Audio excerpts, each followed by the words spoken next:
Previously on Up and Vanished.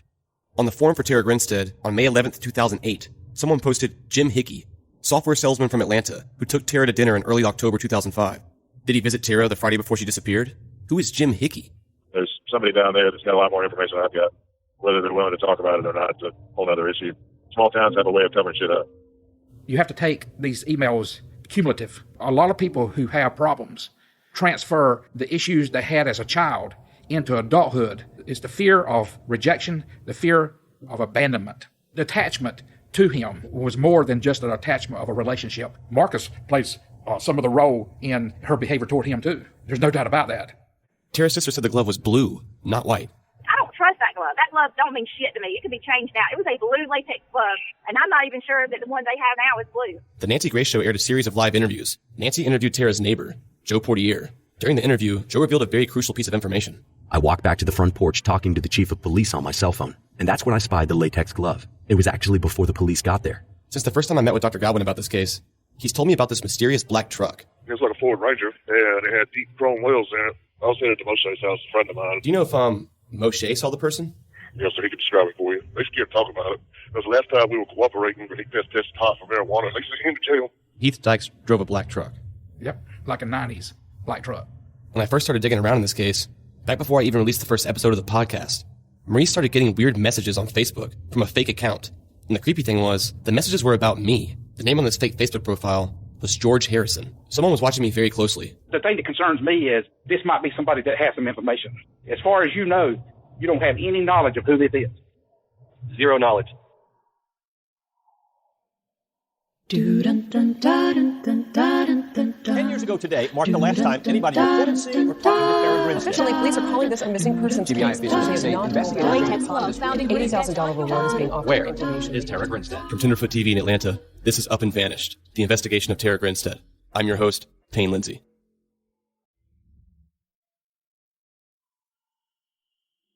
This whole thing started in June of 2016. Around that time, I was just starting to reach out to people to interview for the podcast.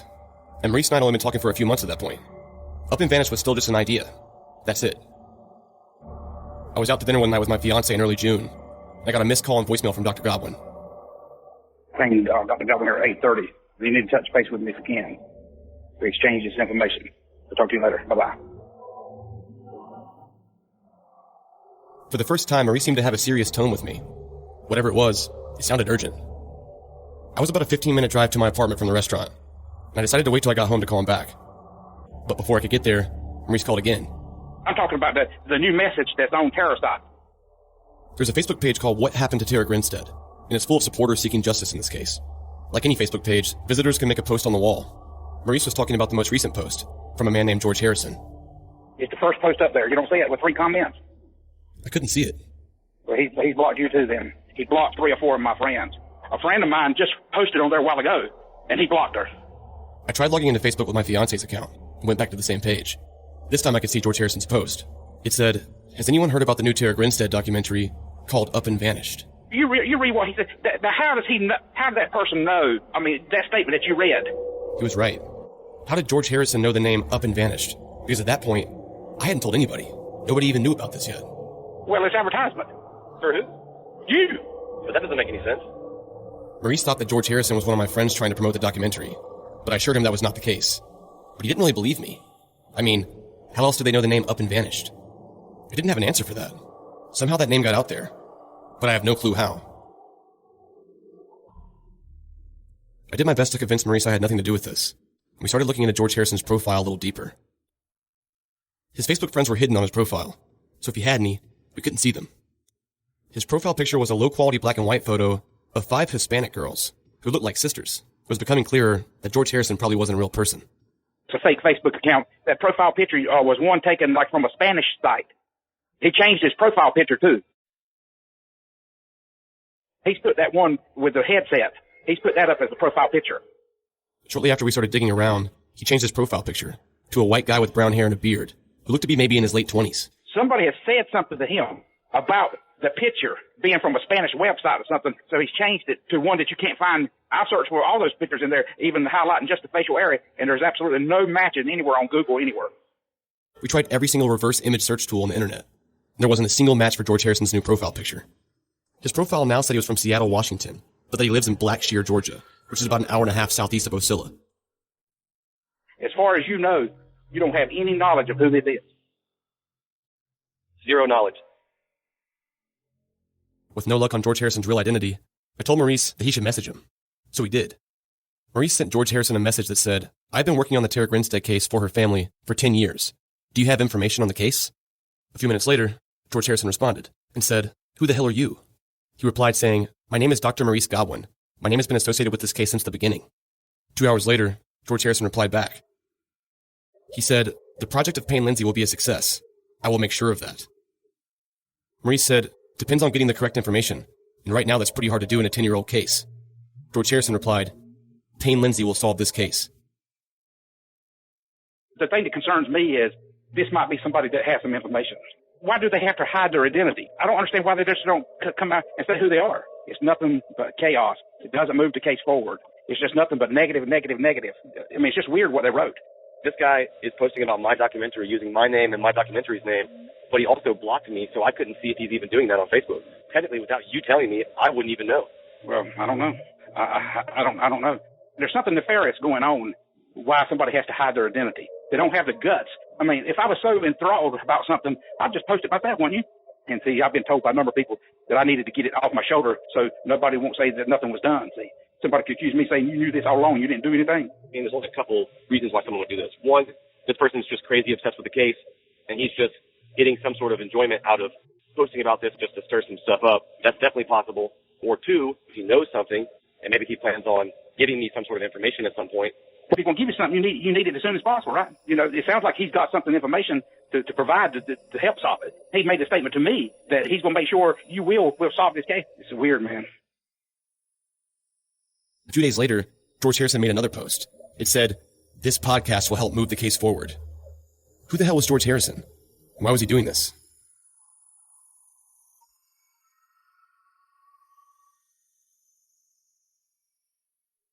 I was quickly running out of ways to figure out who this was. But one thing about all of his messages stood out to me. They were all lowercase, and they often had weird typos and awkward spacing. Almost like a kid wrote it, or someone was trying to intentionally disguise themselves. It could be from a phone where sometimes it inserts and you don't do spacing like you're supposed to. You know, I had an idea how to flesh this guy out. How is that? Well, initially I was talking about doing the podcast first. I wonder how much this would stir up if there was a podcast episode on iTunes talking about this George Harrison person. I don't know, man. That's your call, Walton. They're obviously getting some sort of enjoyment out of doing this right now. I bet they'd even have more enjoyment when someone's talking about this. Then I think that's what you should do then.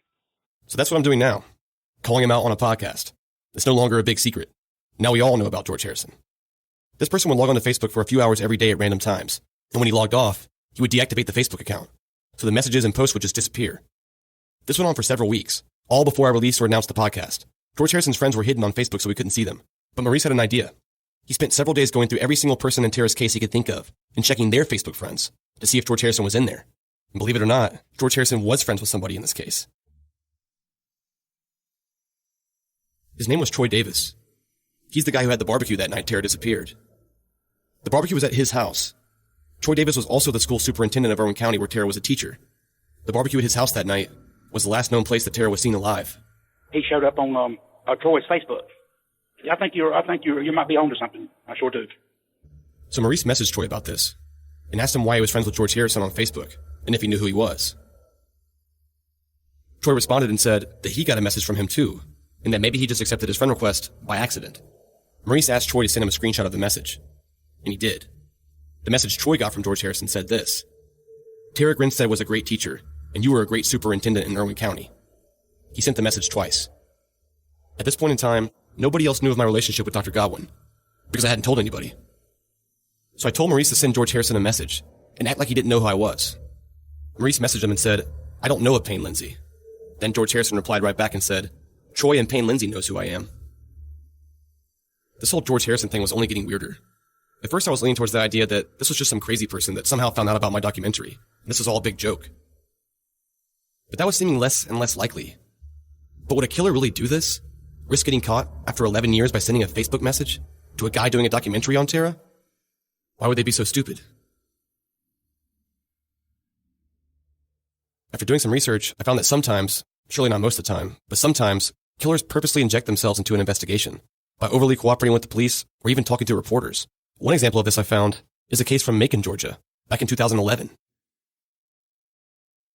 No one has seen her since Saturday. I haven't seen anything. I mean, I've always seen noise outside, but it's just people walking by pretty much. She's as nice as can be. I mean, very personable, very much a people person. We don't know where she is. I mean, the only thing we can think is that maybe she went out running and someone snatched her. Because, this is Stephen McDaniel being interviewed by a reporter in Macon, Georgia, about a local college student, Lauren Giddings, his next-door neighbor, who's gone missing. I mean, she had a door jamb that was sitting right by. But things are about to take a weird turn.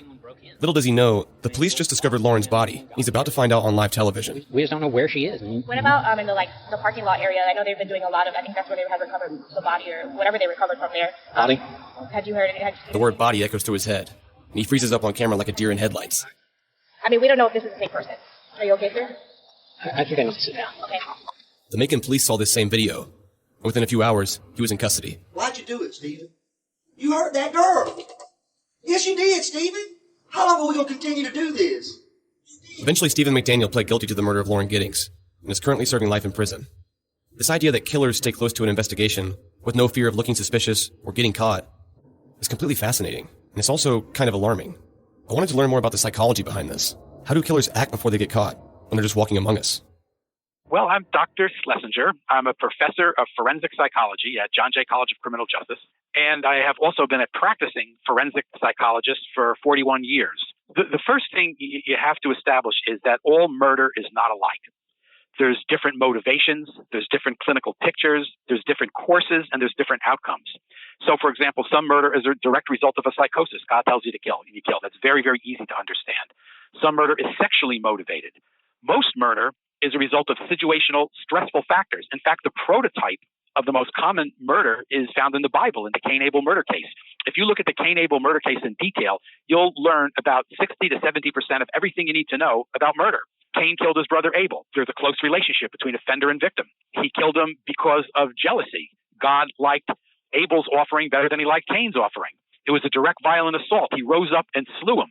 And most importantly, when the killer is confronted with wrongdoing, he lies.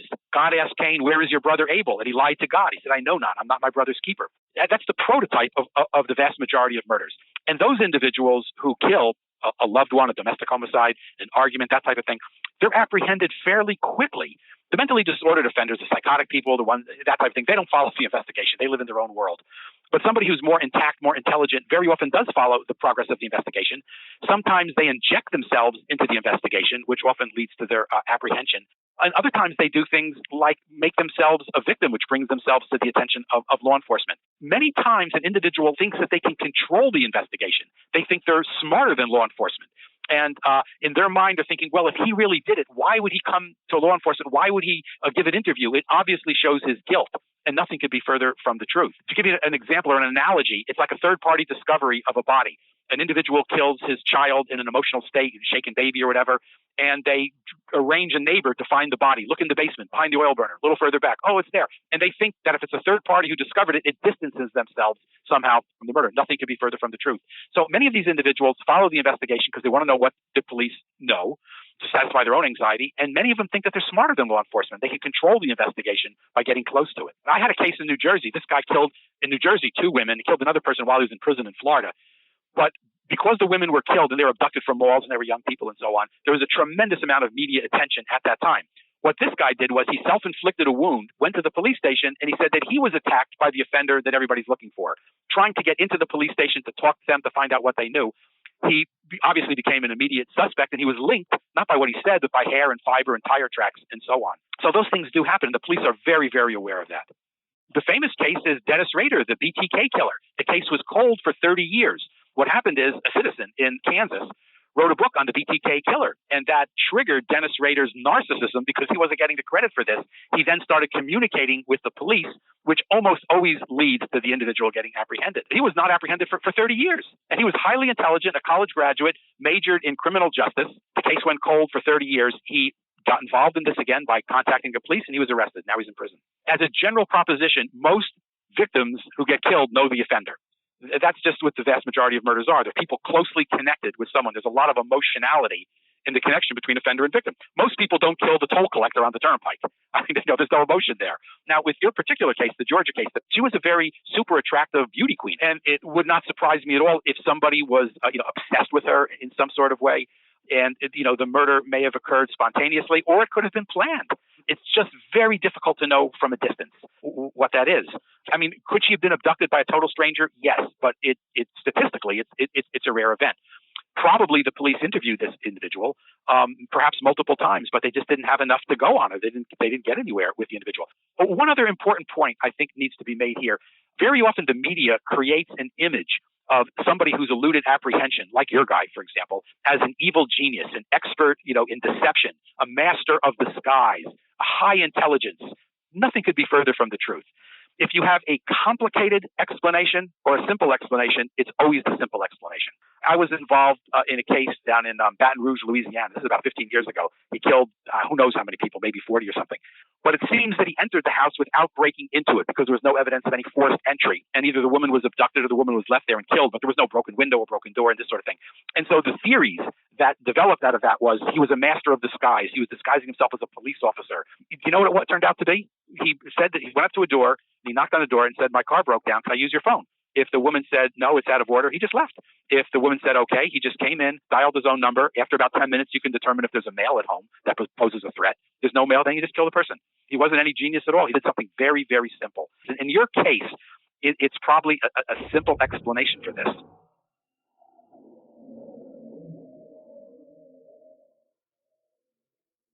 When the first of two videos went online, the GBI immediately got involved. He himself is claiming that he's killed 16 people, the way I understood the video, and he was giving clues as to one of his victims, and that victim, the clues that were offered were those that appeared specific to Tara Grinstead. Tara Grinstead vanished from Irwin County in October of 2005. The clues were unmistakably about her. Don't try to chase me. Don't try to catch me. They almost immediately traced the videos back to the defendant, Andrew Scott Haley, in Hall County and confronted him. He confessed he made the videos and even showed the agents where he placed his camera on a shelf in a bathroom closet to shoot them. And he stated essentially that it was a game, that he was trying to get as many hits as he could on his YouTube website. We've seen it before in this case. Someone taunting the police and the media with clues about Tara Grinstead. But it turned out to be a hoax. Is George Harrison just another sick person playing a game with me? Or does he have some information for us?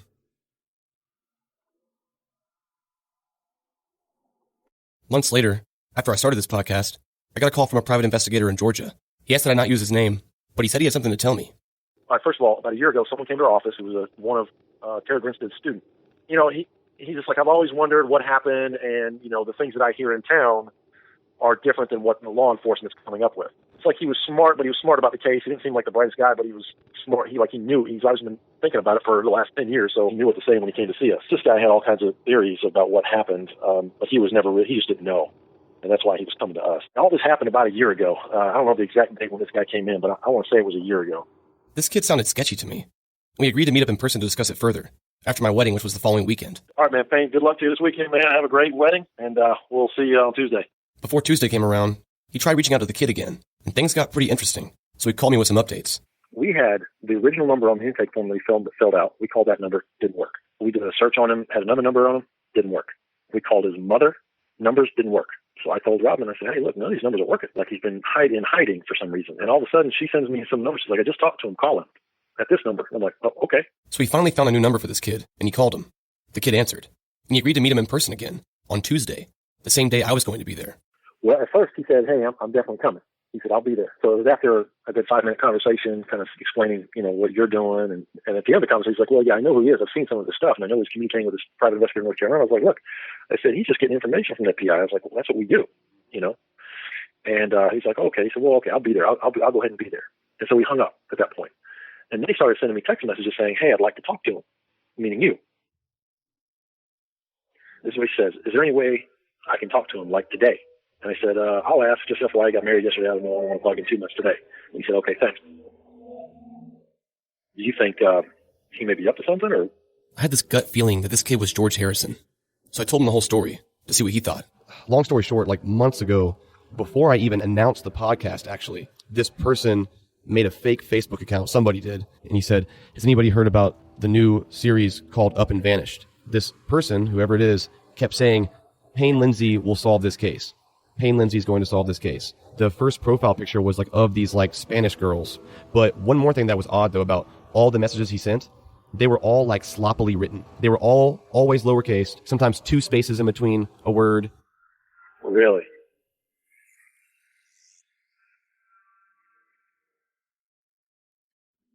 He told me this kid was Hispanic, and that his text messages were worded exactly the same, just how I described them. In fact, I'll send you a screenshot. I wonder why he said that. Either he thinks you're on the right track, or he thinks you're getting too close to him. Well, there are people who are, for no reason, become so obsessed with a case that it actually ruins their lives. There's been a number of PIs, one that helped the Natalie Holloway case, who actually wrote a book about it, Natalie Holloway. I say there's been about 10 PIs that's been approached about terrorist case, asking them about looking into it and stuff like that. And nobody will touch this case. There was a guy out of Macon, Georgia. He got involved. He talked to me for about 3 weeks. He called me. He said, I'm not dealing with it no more. And I can tell you why. People have to invest money and time and effort and everything into any case they go in to try to do something on. Here's the word, trample on. When a case has been trampled on so much, I won't touch it with a 10-foot pole. Tuesday came around, and my friend Donald and I went to the investigator's office in Atlanta. Yeah. Hello. Okay. Do you want to have a seat? Yeah. Okay. Your name? Payne. Payne. Before we were allowed in, they made copies of both of our IDs. Yeah. Then we met in a conference room. We met with another investigator in there as well. She was the first person to receive contact from this kid, and she told us her story. He told me that he didn't speak very good English when he came to Georgia, and that Tara was his teacher and helped him speak English. That was his genuine story to me. Okay. Now, have I validated that? No. Have I been hired by him? No. Has he shared a lot of information? Yes. What is his, at this point, everybody's a suspect. My concern is that I don't know what was done right or wrong. I don't know why he's obsessed with this. Yeah. Okay. I had teachers in my life that I probably wouldn't have gone to this length for, but I'm sure that if we can find her annuals, somebody must have all the people she's taught in 7th grade. Okay. And his name is there. That might be a good or bad thing, but validate that friendship. Did she go over to his house? He go over to her house, and I don't know. He told me after that grade or they're finished that he didn't see her anymore. Yeah. And he just felt when it came on the news, he felt very bad. He never paid us any money. He was never a client. Okay, so I don't know what he's done or not done. I just know he has a few clues, a few theories, but unless we can verify that relationship, it bothers me. Well, I'm confused that I had a number for him forever. Okay, and he always answered my calls. I call it, it's disconnected. I told Rebecca, find his mother. Found somebody. I left a message. I said, look, I don't know who you are, but I'm looking for this person. I think it's your son. It's important. Tell him to call me. Right. I didn't hear anything. And next thing you know, like Sunday, he calls. He says, hey. And I'm like, what's wrong with you? Why are you changing all your numbers and stuff? What's going on? Well, I've made a few people upset. I said, yeah, you seem to do that a lot. Okay, so I don't know what's wrong with you, but there's an issue here. So there's somebody going to be at my office on Tuesday that wants to give this case some attention. It can't hurt, okay? Can't hurt at all, so let's get together. Oh, okay, I'll see. Okay, well, it ain't all see. Are you going to come or you're not going to come? So I don't know what's wrong with you. I don't know if he cared about her so much that he's just obsessed with the case. I'll tell you one thing that was always weird. All of his messages were always lowercase and like typed funky. Well, you showed me a screenshot of the text with him. Yeah. It looks just like his messages. Yep.